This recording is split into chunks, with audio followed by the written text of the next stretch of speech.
सन्निभं लम्बोदरं विशालाक्षं वन्देऽहं गणनायकम्। ओम श्री परमात्मने नमः।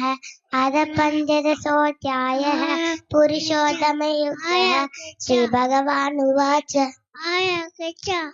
ऊर्ध्वमूलमधः अश्वत्थं प्राहुरव्ययम् छन्दांसि यस्य पर्णानि यस्तं वेद स वेदविद्।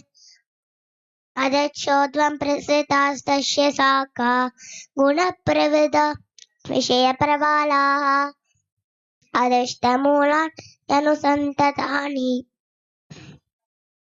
कर्मानुबन्धीनि मनुष्यलोके न रूपमस्येह ततोपलभ्यते नान्तो न चादिर्न च सम्प्रतिष्ठा। अश्वत्थमेनान् सुविरूढमूलम् असङ्गशस्त्रेण दृढेन चित्वा ततः पदं तत्परिमार्गितव्यम्। यस्मिन् गता न निवर्तन्ति भूयः तमेव चाद्यं पुरुषं प्रपद्ये यतः प्रवृत्तिः प्रसृता पुराणी। எல்லாருக்கும் நமஸ்காரம். ராதே கிருஷ்ணா. மகாபாரதம் வியாசர் எழுதப்பட்டாரு. ஆனா அவர்கிட்ட பேனா பேப்பர் இல்ல. அதனால அவரு நாரதரை நோக்கி தவம் பண்ணாரு. அவர் நாரதர் நாராயண நாராயண அப்படின்னு நாரதர் வியாசர் என்னன்னு கேட்கும் போது வியாசர் சொல்றாரு, எனக்கு மகாபாரதம் எழுதணும், ஆனா என்கிட்ட பேனா பேப்பர் இல்ல. நான் சொல்லுவேன், ஆனா யாராவது எனக்கு எழுதுறதுக்கு வேணும் அப்படின்னு நாரதர்கிட்ட கேக்குறாரு. அப்போ நாரதர் சொல்றாரு, இந்த மாதிரி நான் பிள்ளார கூப்பிடுறேன். அவர் ரொம்ப இன்டெலிஜென்ட், நல்லா அவர் மகாபாரதம் முடிப்பாரு அப்படின்னு சொல்றாரு. அப்போ வியாசரும் ஓகேன்னு சொன்னோடனே நாரதர் கிளம்பி நாரதர் கூப்பிட்டோடனே பிள்ளார் வராரு. பிள்ளார் வந்தோடனே வியாசர் பிள்ளாருக்கு நல்லபடியா நமஸ்காரம் பண்ணி நல்லபடியா உட்கார வைக்கிறா. அப்போ பிள்ளார் நான் ஓகே தயார், நான் எழுதுறதுக்கு தயார், ஆனா ஒரே மகாபாரதம் எழுதுறதுக்கு தயார், ஆனா ஒரே ஒரு கண்டிஷன், நீங்க சொல்லிட்டே இருக்கணும், நான் எழுதிட்டே இருப்பேன், சாப்பிடக்கூடாது, தூங்கக்கூடாது, மூச்சு கூட விடக்கூடாது, அப்படின்னா ஓகே அப்படின்னு சொல்றான். அப்போ வியாசர் வியாசருக்கு ஒரு தலையே சுத்தி போச்சு. அச்சோ, எப்படிதான் சாப்பிடாம தூங்காம மூச்சு கூட விடாம எப்படிதான் மகாபாரதம் முடிக்கிறது அப்படின்னு யோசிச்சு ஒரு ஐடியா பண்றான்.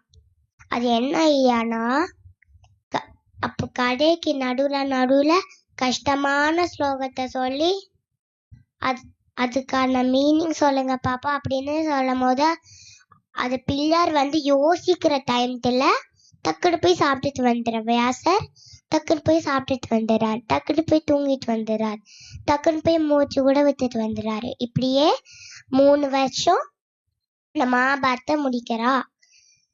அதுல இருந்து மகாபாரதத்துல பௌஷ பருவத்துல இருந்து ஒரு கதை சொல்ல போறேன். நம்ம போன தடவை பரிசி மகாராஜா கதை இங்க சொன்ன உங்களுக்கு எல்லாருக்குமே ஞாபகம் இருக்கா?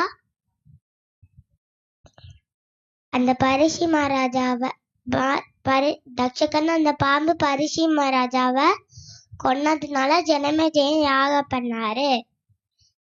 அந்த தட்சகன் அந்த பாம்பு தான் பரிசி மகாராஜா கொன்னதுன்னு ஜனமேஜயனுக்கு யாரு சொன்னா? அந்த கதையை தான் இப்ப பார்க்க போறோம். ஒரு ஊர்ல உத்தங்கர்னு ஒரு ஸ்டூடெண்ட் இருந்தாரு.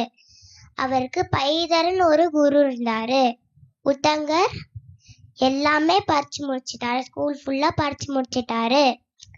எல்லா பசங்க மாதிரி அந்த உத்தங்கரும் வீட்டுக்கு போகும்போது அப்போ அந்த பைதர்னு அந்த குருட்ட உத்தங்கர் கேக்குறாரு, இந்த மாதிரி எனக்கு ஏதாவது ஒரு குருதட்சணை கொடுக்கணும் அப்படின்னு, உங்களுக்கு ஏதாவது ஒரு குருதட்சணை கொடுக்கணும்னு உத்தங்கர் பைதர்கிட்ட கேக்குறா. பைதர்னு அந்த குருட்ட கேக்குறா. அப்போ அந்த அந்த பைதர் வேண்டான்னு சொன்னோன்னே அந்த பைதரோட வைஃப் சொல்றா, அவரோட வைஃப் சொல்றா, இந்த மாதிரி இந்த நாட்டுல ராஜா கிட்ட ஒரு ராணி இருக்கா, அந்த ராணி கிட்ட ஒரு முத்துத்தோடு இருக்கு, அதுதான் எனக்கு வேணும் அப்படின்னு பைதரோட வைஃப் சொல்றா. அப்போ உத்தங்கர் சரின்னு சொல்லிட்டு அதை எடுத்துட்டு வரும்போது அவருக்கு டயர்ட் ஆயிடுறது. அதனால அவர் ஒரு மரத்துக்கடியில தோட வச்சுட்டு குளிக்க போயிறாரு. குளிக்க போகும்போது அந்த தக்ஷகன் அந்த பாம்பு முனிவர் மாதிரி வேஷம் போட்டு அந்த முத்துத்தோட எடுத்துட்டு போயிடுது. அத உத்தங்கர் பார்த்துட்டாரு. பார்த்தோன்னே அவர் இந்திரனை நோக்கி தவம் பண்றா. அப்ப எங்க அம்மா எல்லாம் அம்மான்னு கூப்பிட்டா ஓடி வந்துருவாங்க. ஆனா சுவாமி அப்படி கிடையாது. எதையுமே நினைக்காம தவம் பண்ணாதான் சுவாமி வருவாரு. அப்ப இந்திரன் வந்தோடனே இந்திரன் உத்தங்கர்ட்ட என்னன்னு கேட்கும் போது உத்தங்கர் சொல்றாரு, இந்த மாதிரி தக்ஷகன் அந்த பாம்பு என்னோட முத்துத்தோட எடுத்துட்டு போயிட்டு அப்படின்னு சொன்னோடனே இந்திரன் நீ இந்த தேர்ல ஊது, அப்ப அந்த இருக்கிற நாகலோகமே தகிக்கும் அப்படின்னு சொல்றாரு. அப்போ உத்தங்கர் ஊதுறாரு அந்த தேர்ல. ஊதினோட அந்த நாகலோகமே தகிக்கிறது. தக்ஷகன் அந்த பாம்புக்கும் சுடுது. ஐயோ எரியுதுன்னு சொல்லிட்டு அந்த தோட வச்சுட்டு போறாரு. ஆனாலும் அந்த உத்தங்கருக்கு கோவம் தீரல. நீ எப்படி நான் தோட எடுத்துட்டு போலாம் அப்படின்னு சொல்லிட்டு அஸ்தினாபுரத்துல இருக்கிற ராஜாவான ஜனமேஜயன்ட்ட போய் உத்தங்கர் போய் சொல்றாரு, இந்த மாதிரி உங்க அப்பா எவ்வளவு நல்லவர் தெரியுமா, பரிசி மகாராஜா. அவர் யாரு கொன்னா தெரியுமா, அந்த தக்ஷகன் அந்த பாம்பு தான் உங்க அப்பா கொன்னுச்சான், நீ சும்மா விடாத அப்படின்னு சொன்னோம் அப்படின்னு உத்தங்கர் ஜனமேஜயன்ட்ட போய் சொல்லிட்டு போறாரு. சொல்லிட்டு போகும்போது அந்த ஜனமேஜயன் அவ அப்பா பத்தி அலறா. அப்புறம் தக்ஷகன் அந்த பாம்பு மேல கோவப்படுறா. இந்த மாதிரி அவ அப்பா கொன்னதுனால எப்படி கொன்னலாம் அப்படின்னு சொல்லிட்டு யாகம் ஒரு பெரிய யாகம் நடத்துறா. அந்த யாகத்துல அந்த நாகலோகத்துல இருக்கிற பாம்பே 100, 1000, லட்சம்னு அப்படின்னு டொப்புன்னு விழுந்து சாம்பல் ஆகுறது. இந்த கதையில இருந்து நம்ம என்ன தெரிஞ்சனோம்னா, ஒருத்தர் தப்பு பண்ணினா அவ சுத்தி இருக்கவாளையும் பாதிக்கும். அதே மாதிரி ஜனமேஜயன் பண்ணதும் தப்பு. ஒருத்தர் தப்பு பண்ணினா அவளை மட்டும் தான் தண்டிக்கணும், அவ சுத்தி இருக்கவாள தண்டிக்க கூடாது. இதே மாதிரி நம்ம உலகத்துல ஒருத்தர் தப்பு பண்ணினா அது நம்ம எல்லாரையுமே பாதிக்கும். அந்த பாதிப்புல இருந்து நம்ம தப்பிக்கணும்னா நம்ம நாம ஜபமும் நாம சங்கீதனமும் சொல்லணும். நம்ம இப்ப நாம சங்கீதனம் சொல்லலாமா? வனமாலி வாசுதேவா வனமோகன ராதா ரமணா, வனமாலி வாசுதேவா வனமோகன ராதா ரமணா, சசிவதனா சரசிர நயனா ஜெகன்மோகன ராதா ரமணா, சசிவதனா சரசிர நயனா ஜெகன்மோகன ராதா ரமணா, பால் கடலில் பள்ளி கொண்ட பரந்தாம ராதா ரமணா, பால் கடலில் பள்ளி கொண்ட பரந்தாம ராதா ரமணா, பக்தகரில் குறை தீர்க்கும் ஸ்ரீரங்கா ராதா ரமணா, பக்தகரில் குறை தீர்க்கும் ஸ்ரீரங்கா ராதா ரமணா, வனமாலி வாசுதேவா வனமோகன ராதா ரமணா, வனமாலி வாசுதேவா மனமோகன ராதா ரமணா, சசிவதனா சரசித நயனா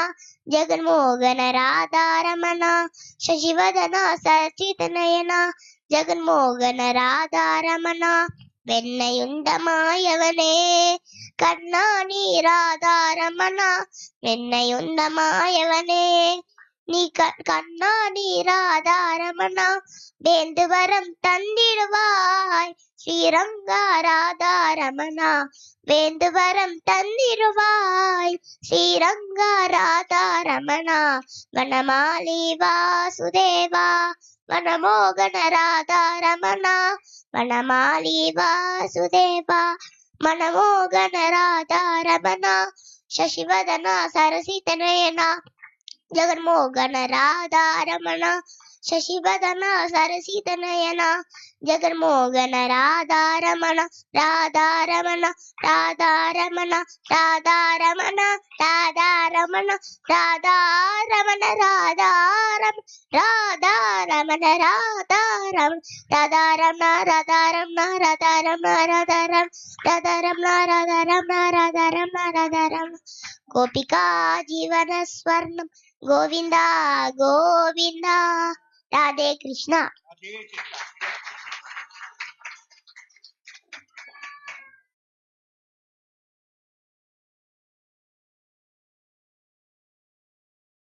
குழந்தைக்கு பொன்னாட ஒத்தப்படுது.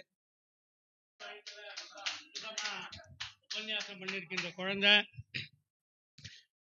இது மேலும் மேலும் வளர்ந்து பெரியவள் ஆனதுக்கப்புறம் இன்னும் பெரிய ஹரிக்கதையெல்லாம் சொல்லக்கூடிய ஒரு பெரிய உபன்யாசம் பண்ணக்கூடியவாளாக ஆகணும், கடவுளோட அனுகிரகம் இருக்கணும்னுட்டு பிரார்த்தனை பண்ணிட்டு இவங்க எல்லாரும் ஊரில் இருக்கிறவங்க பெரியவா எல்லாருடைய சார்பாக இந்த பொன்னாடையை போத்துறேன்.